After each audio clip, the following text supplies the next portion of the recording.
ಯಲ್ಲಾಪುರ ಪಟ್ಟಣದ ಹೆಬ್ಬಾರ ನಗರದ G2 ಮನೆಯ ಹಂಚಿಕೆ ವಿಚಾರದಲ್ಲಿ ಫಲಾನುಭವಿಗಳಿಗೆ ಅನ್ಯಾಯ ಉಂಟಾಗಿರುವಲ್ಲಿ ಅಧಿಕಾರಿಗಳು ಶಾಮೀಲಾಗಿರುವ ಶಂಕೆ ಇದೆ. ಜಿಲ್ಲಾಧಿಕಾರಿಗಳು ಈ ಕುರಿತು ಗಂಭೀರವಾಗಿ ಗಮನ ಹರಿಸಿ ವಿಶೇಷ ತಂಡ ರಚಿಸಿ ತನಿಖೆ ನಡೆಸಬೇಕೆಂದು ಬಿಜೆಪಿ ನಗರ ಮಹಾಶಕ್ತಿ ಕೇಂದ್ರದ ಅಧ್ಯಕ್ಷ ಸೋಮೇಶ್ವರ್ ನಾಯ್ಕ್ ಆಗ್ರಹಿಸಿದ್ರು. ಸುದ್ದಿಗೋಷ್ಠಿಯಲ್ಲಿ ಮಾತನಾಡಿ G+2 ಮನೆಯ ಫಲಾನುಭವಿಗಳಿಂದ ತಲಾ 50,000ದಂತೆ 2 ಹಂತಗಳಲ್ಲಿ ಒಟ್ಟು 1 ಲಕ್ಷ ರೂಪಾಯಿಯನ್ನ ಭರಿಸಿರುತ್ತಾರೆ. ಆದರೆ ಯಲ್ಲಾಪುರದಲ್ಲಿ ಆಶ್ರಯ ಸಮಿತಿಯ ಹೆಸರಿನಲ್ಲಿ 25,000 ರೂಪಾಯಿ ಹೆಚ್ಚುವರಿಯಾಗಿ ಪಡೆಯಲಾಗಿದೆ. ಹೆಚ್ಚುವರಿ ಹಣ ಪಡೆಯಲು ಕಾರಣ ಕೇಳಿದ್ರೆ ಅಧಿಕಾರಿಗಳಲ್ಲಿ ಉತ್ತರ ಇಲ್ಲ. ಪರಿಶೀಲಿಸಿ ಮಾಹಿತಿ ನೀಡುವುದಾಗಿ ಪ್ರತಿಭಟನೆಯ ವೇಳೆ ಭರವಸೆ ನೀಡಿದ ಅಧಿಕಾರಿಗಳು ಮೌನ ವಹಿಸಿದ್ದಾರೆ. ಇದನ್ನು ನೋಡಿದ್ರೆ ಅಧಿಕಾರಿಗಳು ಶಾಮೀಲಾಗಿರುವುದು ತಿಳಿದು ಬರುತ್ತದೆ ಎಂದು ಅಸಮಾಧಾನ ವ್ಯಕ್ತಪಡಿಸಿದ್ರು. ಸಂಬಂಧಪಟ್ಟ ಅಧಿಕಾರಿಗಳು ಶಾಸಕರು ಇನ್ನಾದರೂ ಫಲಾನುಭವಿಗಳಿಗೆ ನ್ಯಾಯ ದೊರಕಿಸಿಕೊಡಬೇಕೆಂದು ಆಗ್ರಹಿಸಿದ್ರು. ಪಕ್ಷದ ಜಿಲ್ಲಾ ಪ್ರಮುಖ ಗಣೇಶ್ ಪಾಟಣಕರ್ ಮಾತನಾಡಿ, ಫಲಾನುಭವಿಗಳಿಗೆ ಮನೆ ಹಂಚಿಕೆಯಾಗುವ ಮುನ್ನವೇ ಸೋರ್ತಾ ಇದೆ. ಅದನ್ನ ತಲುಪಿಸಲು ಶೀಟ್ ಅಳವಡಿಸಲಾಗುತ್ತಿದೆ. ಕಟ್ಟಡ ಕಾಮಗಾರಿ ಕಳಪೆಯಾಗಿರುವುದು ಸ್ಪಷ್ಟವಾಗಿ ಗೋಚರಿಸುತ್ತಿದೆ. ಸರ್ಕಾರದಿಂದ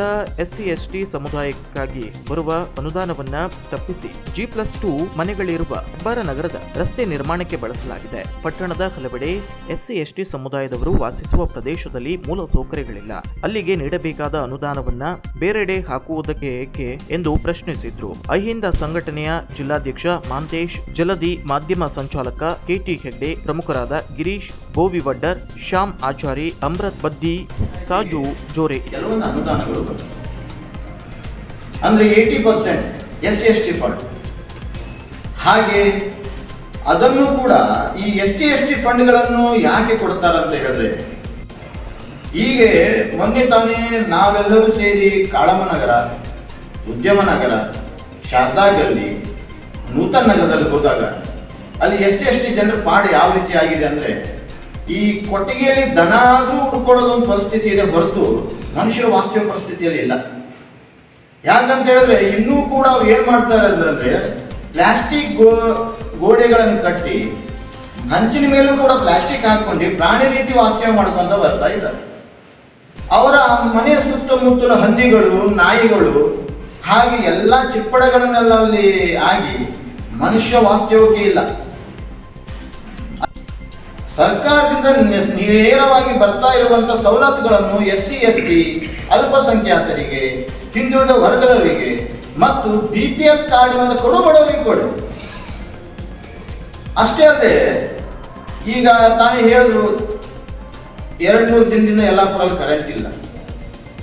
ಯಾಕೆ ಕರೆಂಟ್ ಇಲ್ಲ ಅಂದ್ರೆ, ಮೊದಲು ಏನು ಮಾಡ್ತೀವಿ, ಬೇಸಿಗೆಗಾಲದಲ್ಲಿ ಮಳೆ ಪ್ರಮಾಣ ಚಾಲು ಆದ ತಕ್ಷಣ ಎಲ್ಲ ಸಣ್ಣ KB ಅವರಿಗೆ ಹೇಳ್ಕೊಂಡು ಕಟಿಂಗ್ ಮಾಡ್ಕೊಳ್ತೀವಿ. ಈ ವರ್ಷ ಕಟಿಂಗ್ ಮಾಡಲಿಲ್ಲ. ಅದಕ್ಕಾಗಿ ಹಳ್ಳಿಯವರ ಪರಿಸ್ಥಿತಿ ಯಾವ್ದು ಕೂಡ ಅಂದ್ರೆ, ನಮ್ಮ ನೀರು ಕುಡಿಲಿಕ್ಕೆ ಹೋಗ್ಬೇಕಾದ್ರೂ ಕರೆಂಟ್ ಪರಿಸ್ಥಿತಿ ಬಂದಿದೆ ಈಗ. ಆ ಕಾರಣಕ್ಕಾಗಿ ಇನ್ನೊಂದು ಏನಂತ ಹೇಳಿದ್ರೆ, ರವೀಂದ್ರ ನಗರ ರಸ್ತೆ ಸಿಕ್ಕಾಪಟ್ಟೆ ಹಾಳಾಗಿದೆ. ಕಾಳಮ್ ನಗರ, ರವೀಂದ್ರ ನಗರ, ಉದ್ಯಮ ನಗರದಲ್ಲೆಲ್ಲ ರಸ್ತೆ ಸಿಕ್ಕಾಪಟ್ಟೆ ಹಾಳಾಗಿದೆ. ಚರಂಡಿ ವ್ಯವಸ್ಥೆನೂ ಹದಗೆಟ್ಟಿದೆ.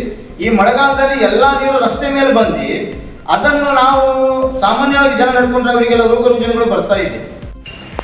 ಮತ್ತೆ ಈ ಒಂದು 25,000 ತಲಾ 350 ಜನರಿಗೆ 85 ಲಕ್ಷಗಳಾಗುತ್ತೆ.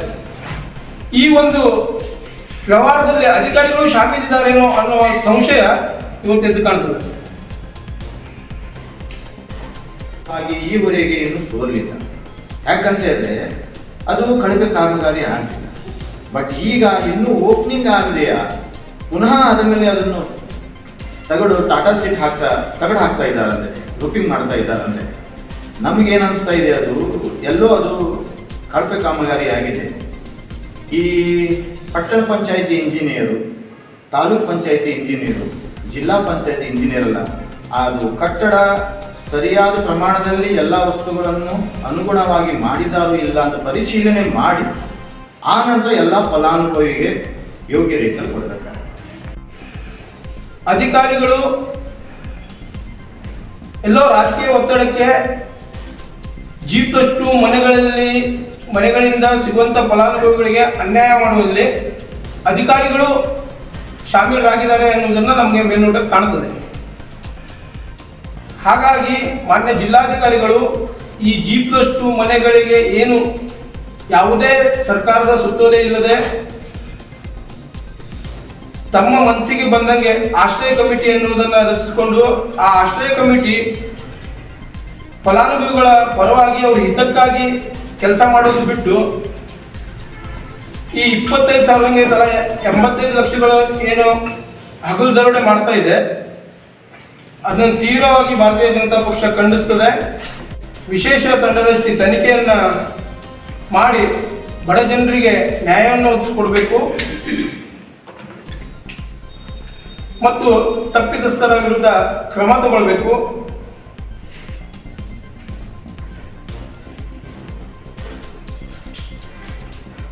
ಜಿಲ್ಲಾಧಿಕಾರಿಗಳ ಮೇಲೆ ನಮಗೆ ಗೌರವ ಇದೆ. ಇದನ್ನು ಸಂಪೂರ್ಣವಾಗಿ ಬಡ ಜನರ ಪರವಾಗಿ ಒಂದು G+2 ಮನೆಗಳನ್ನ ಹಂಚಿಕೆ ಮಾಡ್ತಾರೆ ಅನ್ನುವುದನ್ನು ನಾನು ನಂಬಿದ್ದೇನೆ.